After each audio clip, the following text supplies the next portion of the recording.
Welcome everyone. I had to go back and change the way that I was formatting this video so that I could save it to our Google Slide. So for this one, this whole file for the first 8 chapters is going to be saved as a movie. So to navigate between the different chapters here, unfortunately you're going to have to use the scroll bar at the bottom of the video until you see the right chapter appear, and that'll be highlighted. In the future, I'll have them separate. I plan on having them separate for you this time, but it won't let me add it to Google this way. So sorry, thanks for being patient with me. It's my first one trying to figure out how to get it for you on Google Slides. And then in the future, then it will be separated. Hi everyone, it's Mrs. Kelly, and today we're going to begin our new story that we're going to do as our read aloud, and the story is called Save Me a Seat. The story is written by Sarah Weeks and Gita Varadarajan. And I love this story. I read this with my 4th graders a couple years ago when it was one of the Sunshine State readers. I love this story because I think it's a story that you're going to relate to, especially when we think about going back to school. And I know that you are working virtually in school, but you still experience meeting people and interacting with people who are a little bit different than you. So in this, when I read this to you, I wanted to be able to show you the book and show you the words in it. And I have been battling with my webcam all day. So hopefully in future chapters, I can have my face up on here too and show you the physical book.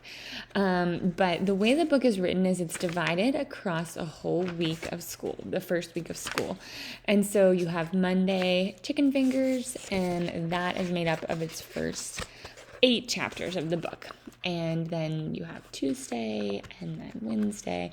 I'm not going to give it away what they eat each day. But so much of the importance in the story comes from the interactions in the cafeteria, and they talk a lot about food. And so as I read these chapters to you today, and they're quick chapters, but as I read, I want you to think about if you can identify with either of the characters, Ravi or Joe. And then later we'll talk about, and I'll ask a question maybe to see in what ways you can relate to them. So I'm going to start with Monday chicken fingers and chapter 1, which is Ravi. Most people in America cannot pronounce my name. On the first day at my new school, my teacher, Mrs. Beam, is brave enough to try. Suryanyane, she says, her eyebrows twitching as she attempts to sound it out. Suryane Rhiannon, I say slowly. She tries again, but it's no better. I'm going to have to work on that, she says with a laugh. I laugh too. Suryane Rhiannon is my surname. My first name is Ravi. It's pronounced Ravi with a soft Ra and a strong V. In Sanskrit, it means the sun. In America, people call me Ravi with the stress on the first syllable. That doesn't mean anything. Patience is a virtue, Alma reminds me often. She believes that with time, people will learn how to say our names correctly. My grandmother tells her not to hold her breath. We moved to Hamilton, New Jersey a few months ago, May 13th to be exact. I am fresh off the boat, as they say. My father got a promotion at his IT company in Bangalore, so they transferred him to America. In India, Amma, Appa, and I had our own house with a cook and a big garden. We even had a driver to take us wherever we needed to go. My grandparents lived in their own flat nearby. Now we all live together in a townhouse in a place called Hamilton Mews. Things are very different here in America. Appa takes the train to work. We don't have a cook anymore, so Alma has to prepare all the meals herself. Our new house is much smaller than the old one. There's only one bathroom upstairs, which I share with my grandparents. I wouldn't mind so much, except Paripa likes to take long showers, and Parima keeps her teeth in a glass by the sink at night. I learned to speak English when I was very young. We speak mostly English at home, and I went to an English medium school, but for some reason, people in New Jersey have trouble understanding me when I speak. I'm trying to learn how to swirl my tongue and sound more American. My grandmother doesn't like it. Be proud of who you are and remember where you come from. She tells me, if you're not careful, you'll turn into one of them. Your grandfather didn't slave in the tea plantation so that his only grandson would become some rude, overweight, beef-eating cowboy. I don't think Purima likes America. In school, my school in India was called Vidya Mandir, which means Temple of Knowledge. My new school is called Albert Einstein Elementary. Purima could hardly wait to show off to all her friends at home that her grandson had been accepted to a school named after a scientific genius. I'm not a scientific genius, but I am a very good student. My favorite subjects are math, English, and sports, especially cricket. Boys and girls, please welcome our new student, Ravi, Mrs. Beam says after she's taken roll call. He's come to us all the way from India. Isn't that exciting? Mrs. Beam is short and round. When she smiles, her eyebrows touch each other. As I look around the room, a sea of mostly white faces stares back at me. I feel a little nervous. It is my first day of 5th grade in room 506, and I'm the only Indian in my class. There is another, a boy named Dylan Samreen, but he doesn't count. He's an ABCD, American-born confused Desi. Desi is the Hindi word for Indian. I can tell Dylan is an ABCD because he speaks and dresses more like an American than an Indian. Tell us something about yourself, Ravi, Mrs. Beam says, smiling at me. Yes, ma'am, I say, standing at attention. Everyone laughs. Mrs. Beam claps her hands. Boys and girls, where are your manners? She asks. Go on, Ravi, we're listening. I push up my glasses and continue. My name is Ravi Suryanaranayan. I'm sorry, guys. And I just shifted from Bangalore. Everyone laughs again. What's so funny? I wonder. Mrs. Beam claps her hands. Her eyebrows are twitching like mad. Boys and girls, is this how we welcome a new student to Albert Einstein? The room gets quiet. The spotlight is on me. I can feel the whole class staring. This is my first day of school in America, and things are not going well. Mrs. Beam turns to me. You can call me Mrs. Beam, she says softly. And Ravi? Here in America, students don't need to stand up when the teacher calls on them. Do you understand? Of course I do. I push my glasses up and rub my nose. It's something I do when I'm nervous. Mrs. Beam comes over to my desk. She has a look of pity on her face. Don't worry, Ravi, she says, patting me on the shoulder. You can introduce yourself to the class later, after you've had a little time to work on your English. We have a very nice teacher named Miss Frost in the resource room. I'm sure she can help you. I want to say, number 1, my English is fine. Number 2, I don't need Miss Frost. And number 3, I was top of my class at Vidya Mandir. But here's what I do instead. Number 1, push up my glasses. Number 2, rub my nose. And number 3, sit down and fold my hands. My teachers and friends and teachers at Vidya Mandir would have had a good laugh if they could see me now, their star student taken for an idiot. What a joke. Mrs. Beam is writing out our homework on the board. I open my notebook and carefully copy down the assignment. Out of the corner of my eye, I see Dylan Samreen staring at me. He looks like a movie star straight out of Bollywood. His long, shiny black hair falls over one eye. With a quick jerk of his head, he shakes it away. Then he smiles and winks at me. I smile back. Dylan Samreen might be an ABCD, but I think he wants to be my friend. And that's the end of chapter 1.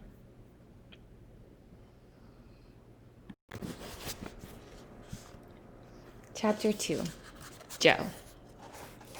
My name is Joe, but that's not what most people call me. Not at Einstein, anyway. I've never been a big fan of school, except for lunch. Eating is the one thing I'm really good at. I've always been tall for my age, but lately I've been growing so fast that my clothes don't fit anymore, even the ones we bought a few weeks ago. I'm always hungry. A lot of kids want to be caught dead eating school lunch.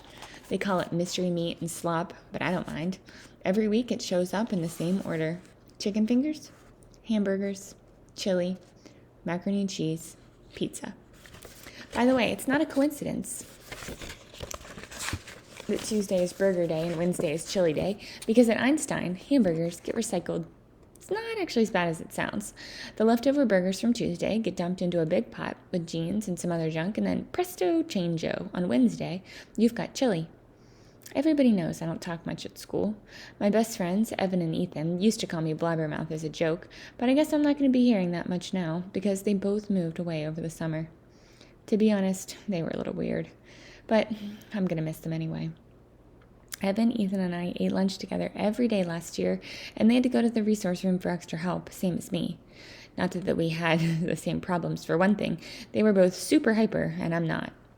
This year, I'll have to go by myself to see Miss Frost, and I'm not sure who I'll eat lunch with. Probably no one. People think you're unfriendly if you don't talk to them, but they don't understand it's a problem for me that it's so noisy in the cafeteria. My brain and noise don't get along. Last year, I had Mr. Barnes for my teacher. Mr. Barnes is epic. He can bounce a hacky sack off his knee 100 times without messing up. I'd never even heard of a hacky sack until Mr. Barnes brought his to school. It was pink, which Dylan Simrine thought was hilarious. He said something mean about it behind Mr. Barnes's back, and all of the girls laughed. Sometimes I wonder what's wrong with girls, but then I remember I already know what's wrong with girls. Everything. Mr. Barnes is African American. He shaves his head and wears bow ties, real ones you have to tie yourself. He mustn't talk to Miss Frost about me because he never asked me to read out loud in front of the class or to come up to the board to do math problems. He understood those things are hard for kids like me. Some people don't mind having everybody looking at them. Dylan Simrine, for instance. He wears his pants pulled down low with his underwear sticking out over the top. He wants people to see it. His boxers have dollar signs on them, or dice, or lobsters, and he has special ones for holidays, too, with candy corn or Christmas trees or red hearts for Valentine's Day. Dylan is famous for his boxers, but his real claim to fame is his tongue, which is long and pointy like a devil's. When he sticks it out, it makes the girls scream.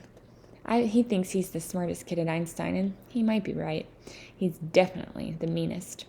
Sometimes I wonder what it would be like to be Dylan Simrine, but that is something that I'll never know. Mr. Barnes was the first teacher I ever had who liked me. Miss Frost likes me, but she likes everybody, so it doesn't count. On my final report card, Mr. Barnes wrote that I was a, quote, valuable member of the community. My mom was so proud she stuck it on the refrigerator with a magnet. It's still there. Today's the first day of school, and Mr. Barnes is the first person I run into when I get here. He's wearing a red bow tie with little blue whales on it. I'm pretty sure it's new, or at least I've never seen it before. Last year, Mr. Barnes had 17 different bow ties that he always wore in the same order, starting with the green one with diamonds and ending with the orange and purple striped one. Mr. Barnes' bow ties were another one of my favorite sequences. "Yo, Joe," he says, "how's it feel to be a 5th grader?" "Good," I tell him, "at least so far." Maybe this year will be different, I think. Maybe Dylan Simrine won't be in my class. But when I get to room 506, there he is, standing over by the windows with his underwear hanging out, polka dots. Lucy Mulligan and a bunch of her annoying girlfriends are standing around him, chanting, "Do it, do it, do it." They want him to stick out his tongue, but Dylan won't. "Come on, Simrine, let's give them what they want," Tom Dinkins shouts before sticking out his own tongue and wagging it at the girls. Tom Dinkins is a Dylan Simrine wannabe. The girls don't care about his tongue. "I warn you," Dylan tells his fan club. "I think it grew a little over the summer."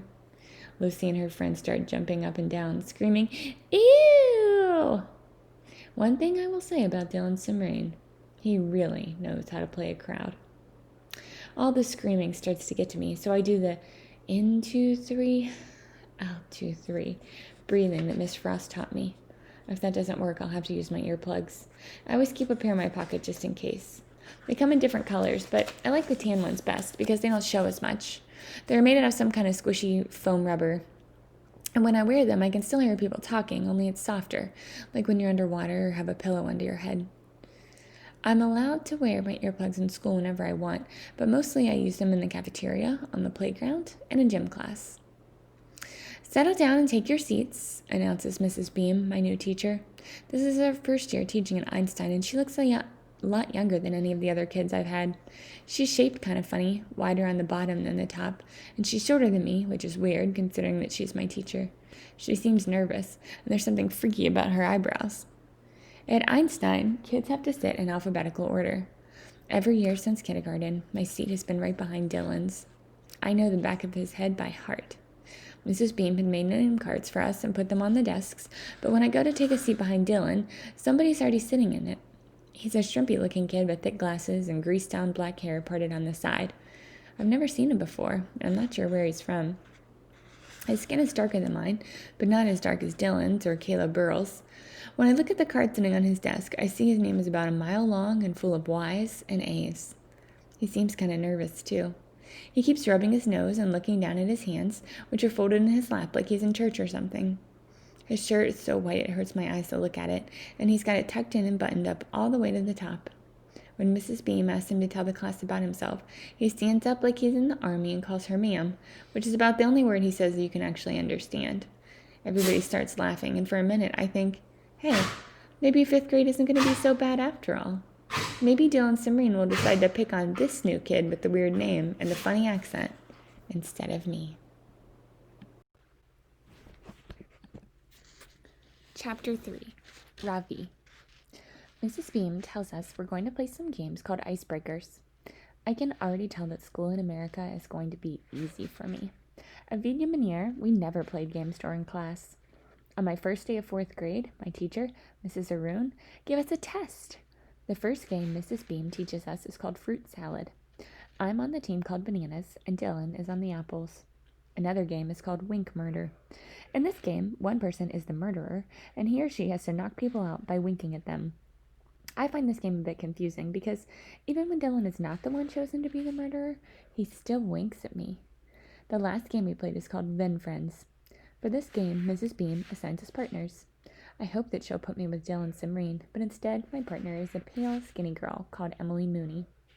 You'll have a few minutes to interview each other, Mrs. Beam explains. Find out as much as you can about your partner. For instance, what kind of music does he or she like? What is his or her favorite food or sport? When you finish your interviews, you'll create a Venn diagram showing all the things you have in common.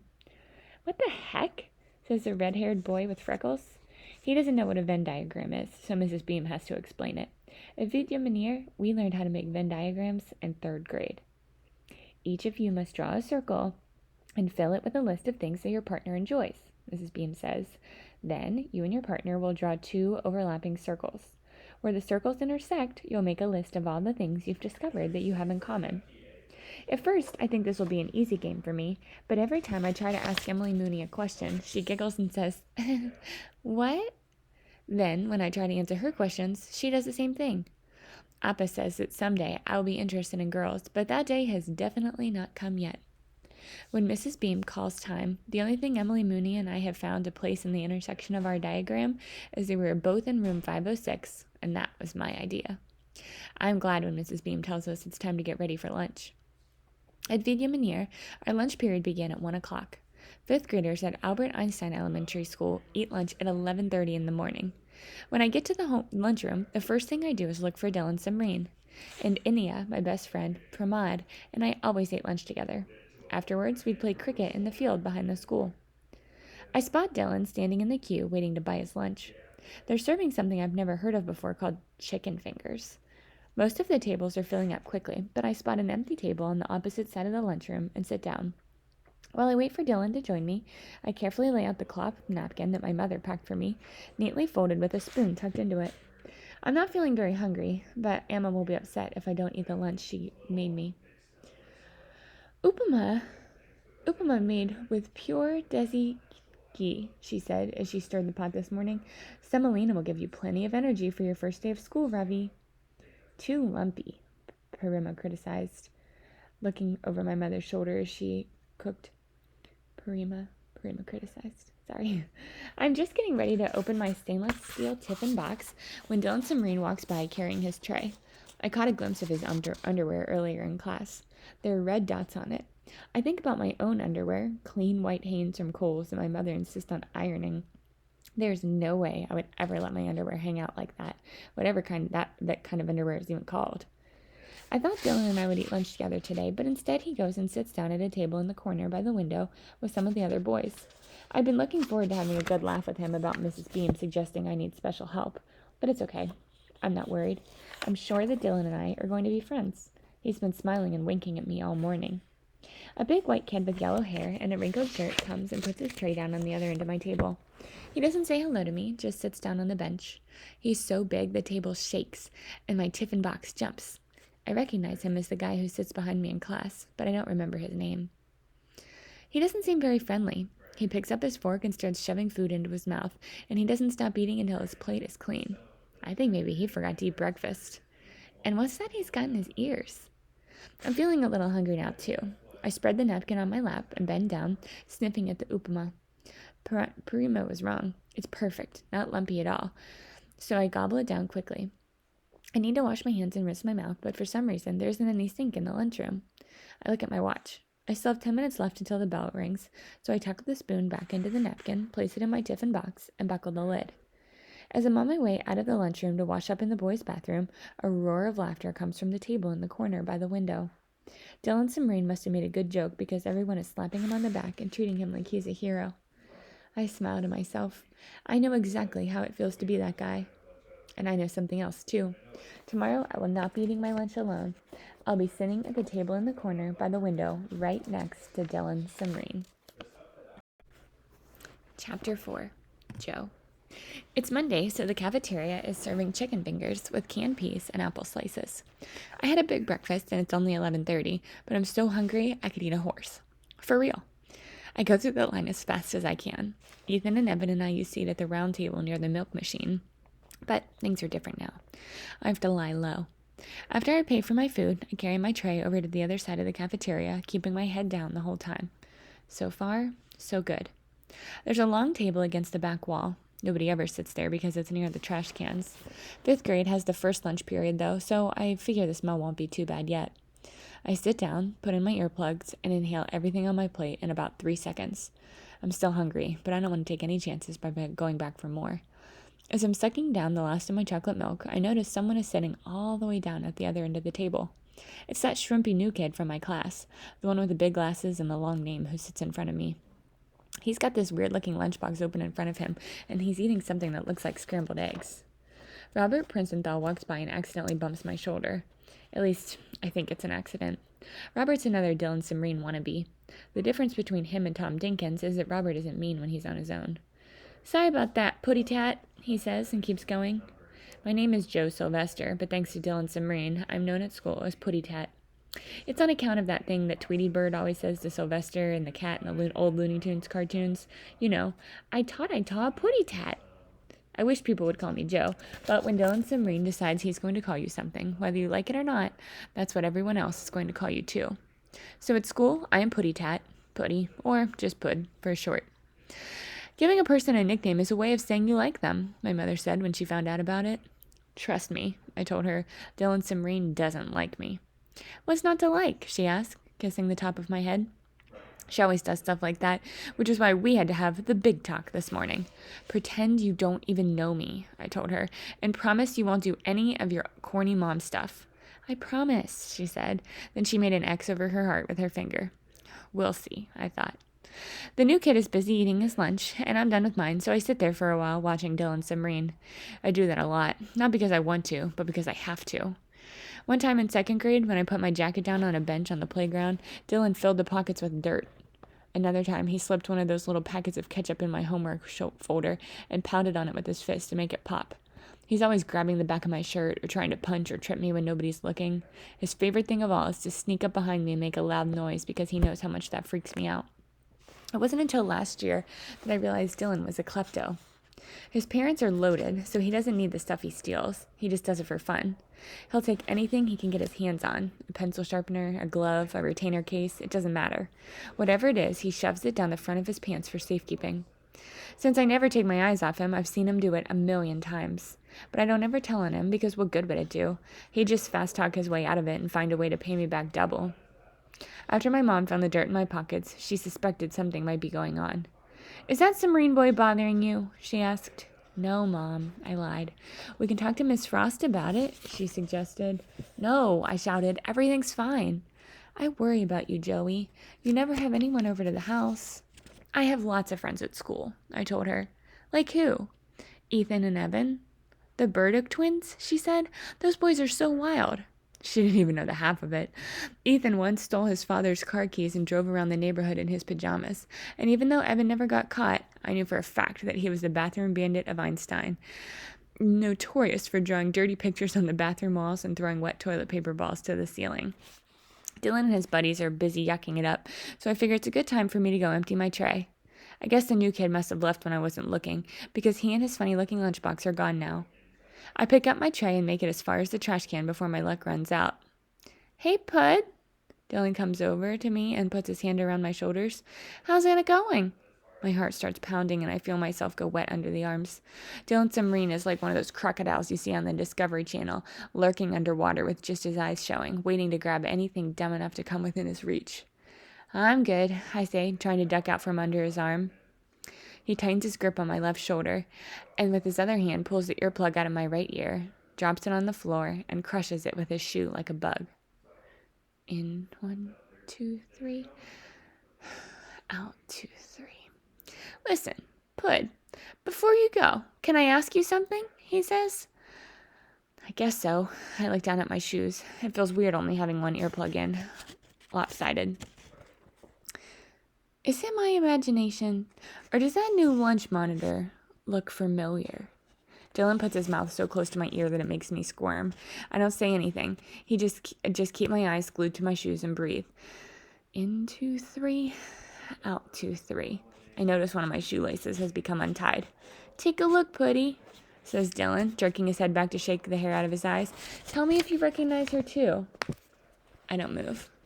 "Oh, was that question too hard for you, Pud?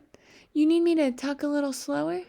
Take a look." I don't want to look, but what choice do I have?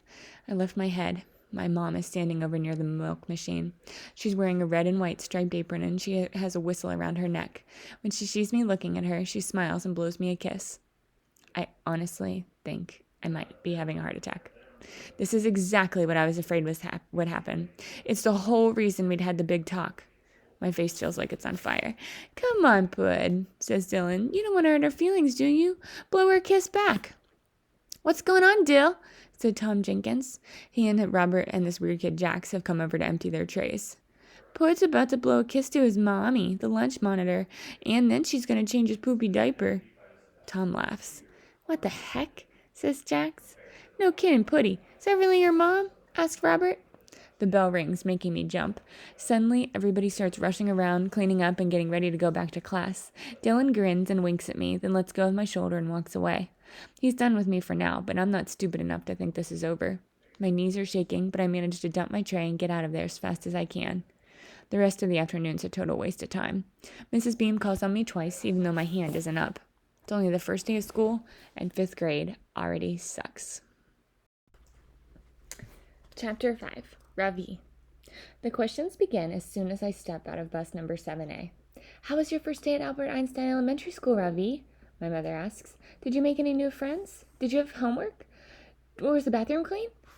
"How many other Indians are in your class?" asked Parima. Amma and Parima had been waiting for me at the bus stop. I could see them stretching their necks to find me, even before the doors had opened. Amma takes my green backpack off my shoulder and carries it as we begin to walk towards our townhouse. I would rather carry it myself, but she insists. "My teacher's name is Mrs. Beam," I tell them. "Homework is just some reading, and the bathroom is fine." "How many other Indians are in your class?" Parima asks again. "None," I say. I don't tell her about Dylan Submarine because I know how Parima feels about ABCDs. As we pass the big pond located in the middle of our community, Amma points to it.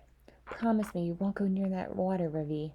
You might fall in and drown, and I've heard there are leeches," warns Parima. The wind is blowing their saris. Amma holds onto hers with her right hand. Her left hand is still carrying my backpack. "Did you eat your lunch?" she asks. "Please, Amma, can we first get home? I will tell you everything," I say. "I promise." "Why can't you tell us now?" asks Parima. "Did you not like the upuma, Ravi? Don't blame me. Didn't I say it was too lumpy?" When Parima wants to make a point, she goes on and on about it like the rotating end of an electric drill. Paripa has a trick for that. He wears hearing aids, and when Parima gets going on one of her long rants, he waits until she's not looking, then he turns them off. Amma puts down my backpack. I can't believe what is happening. Right there, in the middle of the street, she's checking my tiffin box to prove to Parima that I've eaten my lunch. A few kids walk by, looking at us curiously. I bend my head, embarrassed, and stare up at the spot between my sneakers. My glasses slip down my nose, and I push them back up. It's empty, says Alma proudly, holding the box out for my grandmother to see. Prima sniffs. How do you know he didn't throw the lunch away? Alma doesn't say anything. She just shakes her head and puts the tiffin box back in my backpack. She and Prima got along much better when they didn't live in the same house. I reach over and grab my backpack from Alma, then run as fast as I can towards number 83. When we first moved to Hamilton News, I had trouble telling which house was ours because they all looked the same, but now I can tell without even looking at the number. Wait, Ravi! The door's locked. Preepa's napping and Appa is at the office, my mother shouts, running after me, keys waving. I wait on the doorstep until she and Prima catch up with me and open the door. As we enter the house, I close my eyes and breathe in. The air is filled with the smell of Alma's cooking. She's already prepared my evening tiffin, a plate of dosas, and a cup of Ovaltine, the same thing I ate every day after school in India. I give her a hug and whisper in my ear so Prima won't hear. The upama was delicious. Thank you, Raha, she whispers back. Dinner is later than usual because Appa's train is delayed and he doesn't get home until almost 8 o'clock. After each bite, Prima complains about the food. The rasam is too runny and it tastes like dishwater. Have you ever heard of spices, Roshi? Appa comes to my mother's defense. Let her be, he tells Prima. Roshi is doing her best. She's not used to having to do all the cooking herself. And I am not used to having to eat her rummy rasam. Prima snaps back at him. Do you know poor Ravi only had lumpy upuma for his lunch? I glance at my mother and quickly change the subject. Most people at Albert Einstein Elementary School don't bring their lunches from home, I say. They buy school lunch, which costs $2.50. Is it vegetarian? Asked Alma. I wouldn't take their word for it, Prima interjects before I can answer. I hear their salad oil has lard in it. I decide not to tell them about the chicken fingers. Chapter 6. Joe. Mom is parked at the curb, waiting in the car when school lets out. Her old parking sticker from Mercy Hospital is still stuck to the windshield. She used to be a nurse there, but she and a bunch of other nurses got laid off before Christmas last year. After that, everything changed.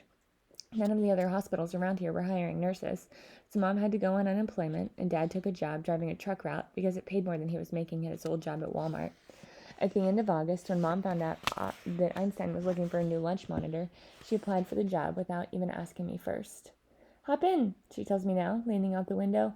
No, I answer, too mad to even look at her. I'm sorry, Joe, she says. It was an accident, force of habit. Would a slice of pizza help make up for it? I shake my head. She broke her promise big time. 1,000,000 slices of pizza isn't going to make up for that.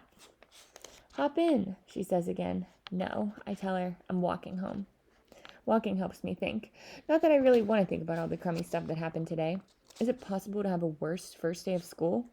After my mom drives away, I hear someone calling my name. Joe! I turn around and see Mr. Barnes hurrying to catch up. I was hoping I might run into you, he says. How did it go today? I feel something hard swell up in my throat, and for a minute I'm scared I might start crying. But I swallow a couple times and the feeling goes away. It was okay, I guess, I tell him. How do you like Mrs. Beam? He asks. I shrug. She's shorter than me, I say. Mr. Barnes laughs and pulls out a puck of sugarless gum out of his pocket. He offers me a piece, but I shake my head. Sugarless gum gives me a headache. How's our old friend Mr. Simreen doing this year? I think about the name Dylan called Mr. Barnes behind his back the day he brought his pink khaki sack to school, a word my mother would wash my mouth out with soap for saying. He's not my friend, I say, and no offense, but I don't think he's your friend either. The world is full of Dylan Simreens, Joe, Mr. Barnes says, unwrapping a piece of gum and putting it in his mouth. The trick is not to let them get to you. I wonder if Mr. Barnes has ever seen the look on the face of a zebra who's just stepped into a crocodile's mouth. Thanks for the advice, I say. If you want, I can write it down for you, Mr. Barnes says, pulling a pen out of his pocket. The hard thing swells up in my throat again. Mr. Barnes knows I have trouble remembering things unless they're written down.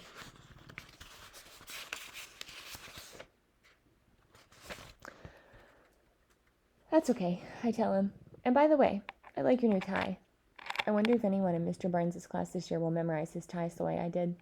Mr. Barnes looks at his watch. He says he's sorry he has to run to a faculty meeting, but that I should feel free to stop by his room any time to chat.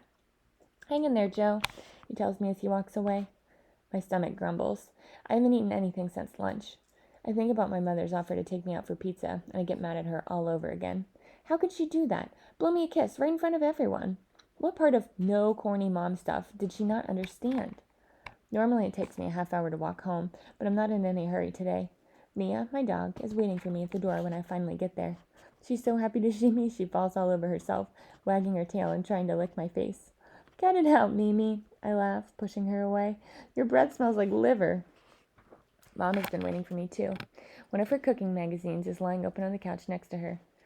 I can tell she's been crying because her nose is red. What took you so long, Joey? She asks. I was beginning to worry. Can we talk? I don't want to talk, I say. I go into the kitchen, grab a couple of oatmeal cookies out of the jar on the counter, and pour myself a big glass of milk. Mia follows me upstairs to my room. I take off my sweatshirt, toss it on the floor, and shut the door. I'm starving, but I'd rather skip dinner than have to sit across the table from Mom after what she did. Chapter 7. Ravi. Later, after my evening shower, Appa comes upstairs to say goodnight. I didn't even have a chance to ask you about how your first day of school was, Ravi. Is it true what Parima says, that there are no other Indians in your class? I tell Appa the truth. Well, there's one other, but he's an ABCD. What sort of fellow is he? Appa asks. Funny, I say, and popular. Tell him your IQ is 135 and that you were the first batsman on your cricket team at Vidya Manir. That should impress him well. I don't need to impress him, I say. He already wants to be my friend. Well, there's no harm in showing off a little. You were top of your class at Vidya Manir. Does your new friend know that? I don't tell Appa that it's Mrs. Beam, not Dylan, who needs convincing.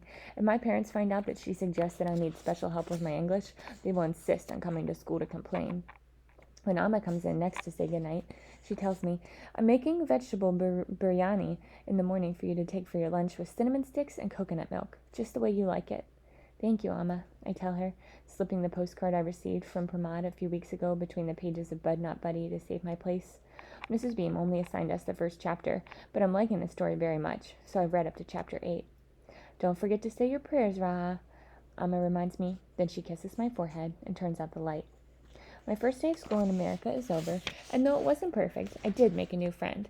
And not only that, thanks to Appa, I have an idea for how to fix things with Mrs. Beam. She told us that in the morning we'll be starting with math, and that is going to change everything. Chapter 8. Joe. At 5 o'clock, Mom comes upstairs to tell me the dinner is almost ready. I made a meatloaf, she says. The recipe is from Bon Appetit, so it should be pretty good. My mom is a great cook, and even though I don't want to eat dinner with her, I'm so hungry now I'm actually seeing stars. The phone rings, and Mom goes to answer it. I hope it isn't Dad checking from the road. The last thing I need is for him to get involved in this whole thing between Mom and me. He'd probably just say what he always says. Man up, Joe. The whole house smells like meatloaf. I try to ignore it, but I don't have the willpower to pass it up. I pick up my fork and start eating my dinner as fast as humanly possible.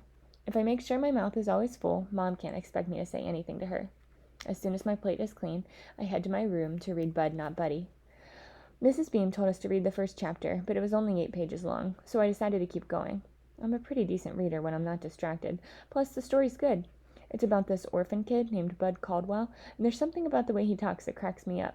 Like instead of saying all of a sudden, he says whoop zoop sloop. I just love the way that sounds. Whoop zoop sloop. When Mrs. Beam wrote the assignment on the whiteboard, Dylan turned around in his seat and made a joke, calling it Pud, not Putty.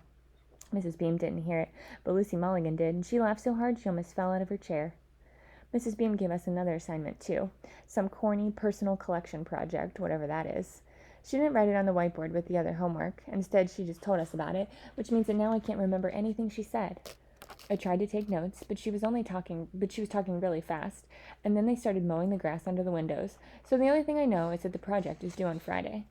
I wonder if Miss Frost forgot to talk to Mrs. Beam about me. I hear my mom coming up the stairs, so I quickly stash the book under my pillow, roll over on my side, and close my eyes.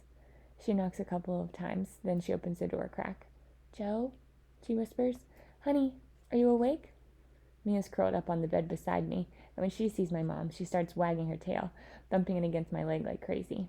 I lie there like a rock, but I guess Mom can tell I'm not really asleep. "It won't happen again, Joey. No kisses, I promise."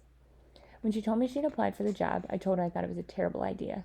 But she needed the work, and Einstein needed a lunch monitor, so who cares if the only thing I actually used to like about school is ruined now? Nobody cares, that's who. "You won't even know I'm there," she tells me. Yeah, right, I say, and pull the pillow over my head. And that's the end of Monday and end of chapter 8. Okay, so this is totally optional, but now that we are finished with the first section of the book with Monday, I have a picture on here of a lunch tray, and I was wondering if you would like to participate, if you would design for me, and you can just draw it on a piece of paper, you can design it on PowerPoint or somewhere, you don't have to use this template, but what is a food that you might bring into the cafeteria or that you might share that's unique to your family's culture? So in this story, Ravi has had all sorts of homemade Indian food that his Amma, his mom, is making for him, and his Purima, his grandma, is talking about the different foods too, and that she likes to eat and that she used to make. And then we hear that Joe is having meatloaf and he loves chicken fingers. And so everyone has food that is unique to their family or their culture. And Mrs. Kelly, if I was bringing in food for you for class that was unique to my culture, I would bring you one of two things. And both of them are something that my grandma's taught me how to make. So my grandma on my mom's side was from Italy, and she taught me how to make homemade spaghetti with all homemade spices. And so that's something that I wanted to learn how to make whenever I was young. Before I moved down to Florida, she taught me, and it's something I made for my husband when we first started getting to know each other. So because it's an important food to my family and to my culture. The other food that I have made for my family and my friends when I want to share my culture with them is something called halupkis. And halupkis are, my other side of the family is from like Slovenia, Poland, that area, and like Eastern European area. And so it's a really poor rural area. And so a lot of times they make basically like cheap, flavorful, filling food. So halupkis are something that it's still like one of those cheap foods, but it was something my grandma, it takes a long time. It's something my grandma only made maybe a handful of times a year whenever I was young. So we always looked forward to it.